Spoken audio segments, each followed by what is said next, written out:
कसं आपण बोलतो तसं लिहिलं तरी चालतं, पण तिथं कसं बोलायचं वेगळं आणि लिहायचं वेगळं असतंय.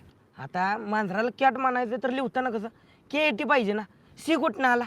मराठीत कसं स म्हणजे स आणि इथं स म्हणजे क आणि क म्हणजे कच. आता नो म्हणायचं तर NO नो होतं. KNOW कशाला हुराव घालाय दिलाय बे. अरे बाबा NO नो म्हणजे नाही आणि KNOW नो म्हणजे माहीत असणे असं असतंय ते. अरे शब्द एकच पण अर्थ स्पेलिंग वेगळी. बरं झालं बाबा आपण इंग्रजी असली माघारी अक्कलो, नाहीतर माझं काय खरं नव्हतं. तुझं आता बी काही खरं नाहीच. नवीन मॅडम काही इंग्रजांपेक्षा कमी हायतोय. हो तर काय असल्या फाड इंग्रजी बोलतात ना आणि मराठीत अर्थ मी सांगत नाही.